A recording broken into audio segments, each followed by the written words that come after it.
It is not letting up. The growing calls for the Justice Department to release more information about the Jeffrey Epstein case, including from the halls of Congress. One congressman saying, release the Epstein files. Another, quote, your base wants to know. Another even asking, who are the rich and powerful being protected? But all those calls now coming from Democrats. This after President Trump and his attorney general have been blasted by their own MAGA supporters over their shifting stances in this case. Let's get Democratic strategist Basil Smikle and Republican strategist Susan Del Percio in here to discuss all this. They're both MSNBC political analysts. And so, Basil, let's talk about what Democrats are up to here. We heard there from members on the Hill. There's also this new X account that the DNC launched in the past week, posting messages every day reminding its followers that Trump has not released the Epstein files. So help me make sense. Democrats are anti-far-right conspiracies until it's to their political advantage? Yes. And I don't mind if Democrats are kind of poking the bear here a little bit, right? I don't mind if they're trolling it in a way, because it does call attention to something that a lot of MAGA supporters, a lot of Trump supporters actually are thinking about, is in sort of in the back of their mind. But the caution here is not to get bogged down in this. Most Americans don't really care. I mean, they care, but they don't spend most of their day thinking about this. There are real economic issues. We see inflation ticking up. There's still a lot to talk about with respect to the big, beautiful bill.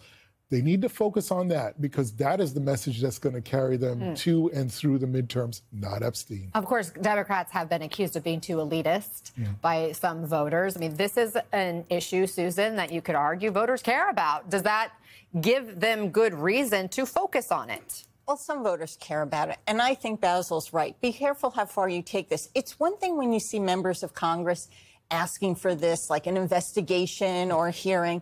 It's another thing when you see the Democratic Congressional Committee or the National Party asking for it, because the one thing that will unite the split in MAGA right now is fighting against the Democrats. So I think, yes, poke the bear a little bit, but do it in a very legislative, responsible government way, which there is a venue to do that, and not take it out of the politics. Again, Basil is right. For the Democrats on their national committee, they should be focused on the big, beautiful bill, or lack of beauty in the bill. So what is the end game for Democrats when it comes to Epstein? Well, Susan's right. Look, there's an oversight function that Congress has. If there is oversight to be done, because they want to hold the Department of Justice accountable, they want to hold the FBI accountable for the documents that are there. There's someone currently serving time in prison, and if you're telling me that there's a reason she shouldn't be in prison because what she's accused of doesn't exist. Talking about Ghislaine Maxwell. Ghislaine Maxwell. Then that needs to come out, and somebody, yes, should investigate that. But the reality is, on the ground in communities, voters want to care about something else. A lot of kitchen table issues focus on that. Well, the MAGA base really is up in arms about this, Susan. This seems to be the one issue for President Trump at this point that is getting under the skin, perhaps tearing at the seams of the MAGA base right now. The New York Times notes that Trump's entire political rise can be traced back to a conspiracy theory, and now he's in trouble because of one.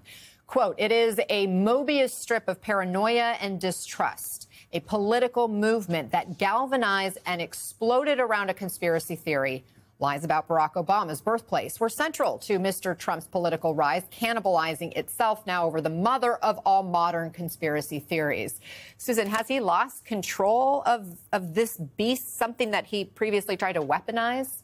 Not fully, not yet. And the reason I say that is because Donald Trump built an odd coalition of MAGA voters, if you will. They are not all the same. Yes, there are some who were tired of the swamp, if you will, and believed in draining the swamp, and there was a political tilt.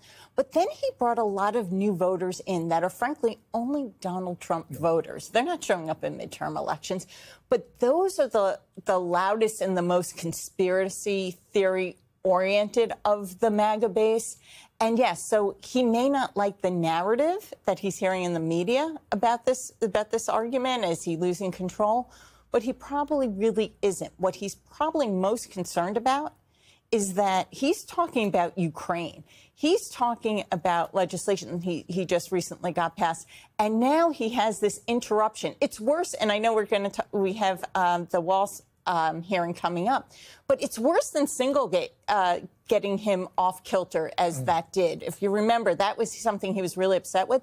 This upsets him more because it is involving his base. But it also seems like he can't just put out a truth post and calm people down. I mean, could it still get worse before it gets any better? I think it will get worse before it gets better. But, you know, the issue is Susan's point. You know, these are folks that are only going to support Donald Trump.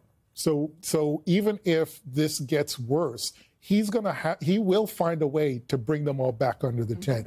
Because if Democrats try to use this in some way and weaponize it, it would A, seem inauthentic for them, and B, it takes them down a rabbit hole they do not want to go down. I just go back to Pizzagate in, what is that, 2016? When somebody thinking about a conspiracy went to a pizza shop armed, right? And this is a place Democrats do not want to be. If it's MAGA situated, if it's situated among some conspiracy theorists on the right or in the center, wherever they are, Donald Trump has found a way to use it to his advantage. That's not something that Democrats can wrestle from him.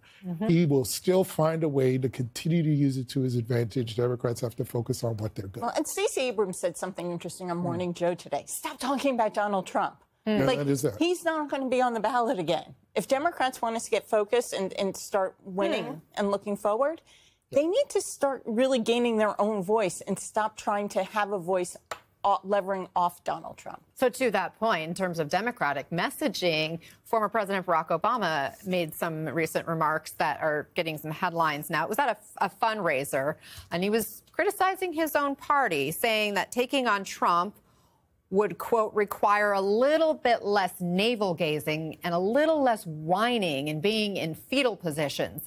And it's going to require Democrats to just toughen up. Basil, what does toughening up look like? I'm glad you asked me that, because as much as I flex, because what I'd really like to see from my former president, with all due respect to him, is showing up with Democrats, doing press conferences with Democrats, finding ways to fund Democratic projects openly, and kind of standing with folks instead of scolding them. I say that gently and with all due respect to him, right? Because I get the point.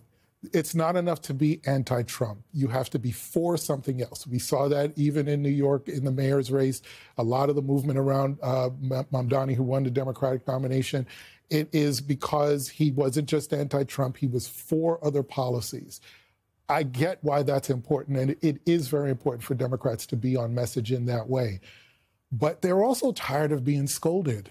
And if you wonder why a lot of younger voters are not engaged in the party, if you wonder why even Gen Xers like me, many of them are saying, you know, I just don't know what the Democrats are. I don't know where to go.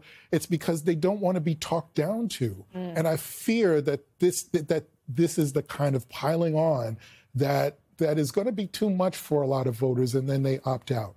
Don't do that. Stand with Democrats. Don't look down on them. Susan, what do you think about the toughen up comments from the former president? Well, it's interesting. And just as Basil was speaking, I was thinking it's like almost they need a different, yes, we can. Who's the we now? You know, and they have to start moving past, again, Donald Trump, but also focusing on what they care about. If they're going to, if Democrats are going to start fighting Donald Trump at the same time, and this is difficult, also looking for new leadership in the party. And that is the tough, really hard part. Going after Donald Trump's kind of easy. He gives you something to do every day if you want it. But really defining who they are and what they represent and having the leaders to speak about it, that's really tough. And I'm not criticizing Democrats for not having that yet, because there's really no place to go. And when you have the last leader of the party, really, in Barack Obama, much more so than Biden or Harris, saying those words, it is a call to somebody. I think the former president would get behind some Democrats who were doing something. Just go do it, though. Well, and I'll just say very quickly, if you go on the ground and talk to Democrats who are running organizations, who are in these streets trying to fight these fights, don't tell me that they're not working hard. They're not whining. Right. And I think that needs to be elevated a lot more. Basil Smikle, Susan Del Percio, thanks so much for the thoughtful conversation.